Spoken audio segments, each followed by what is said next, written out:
video we're going to look at how we can deal with independent uncertainties. Remember that independent uncertainties arise from different sources. Now, if we want to add or subtract two values with an independent uncertainty, then we need to add the absolute uncertainties in quadrature. So this means that we need to apply Pythagoras' theorem to the absolute uncertainties. Let's consider an example.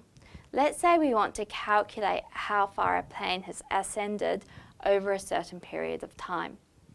If a ground station measures the height of the plane above ground to be 120 plus or minus 6 meters, and then 30 seconds later the sensors on the plane give the plane's height as 816 plus or minus 5 meters, we can calculate the height ascended by using 816 minus 120, which gives us 696 meters. Now, in order to calculate the uncertainty in this, we need to add the two absolute uncertainties in quadrature. So we do the square root of 6 squared plus 5 squared, and solving that gives us 7.8. So this tells us that the height ascended by the plane over those 30 seconds is 696 plus or minus 8 meters. Now, if we want to multiply or divide two values with an independent uncertainty, then we need to add the percentage uncertainties in quadrature. Let's consider an example. Say we wanted to calculate the density of something. The density of something can be calculated as the mass divided by the volume.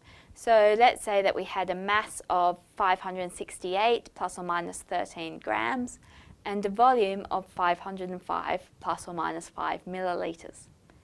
In this case, the density is equal to the mass over the volume, which is 568 grams over 505 milliliters. Now, grams and milliliters aren't especially good units to use, so let's convert this to kilograms per litre.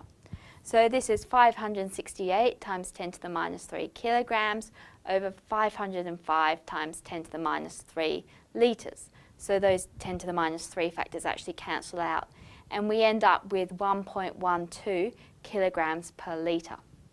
Now, if we wanted to put that into SI units, which is meters cubed for volume rather than litres, we then end up dividing it by another 10 to the minus 3, which is effectively multiplying it by 1,000, and so we'd end up with 1,120 kilograms per metre cubed.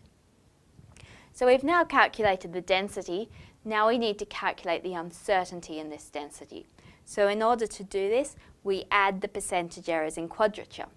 So the uncertainty in rho on rho is equal to the square root of the uncertainty in m on m, all squared, plus the uncertainty in the volume over the volume, all squared.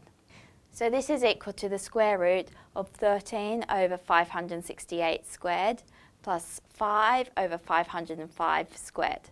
And so this gives us 0.0249, which if we want to present as a percentage, we multiply by 100, giving us 2.49%.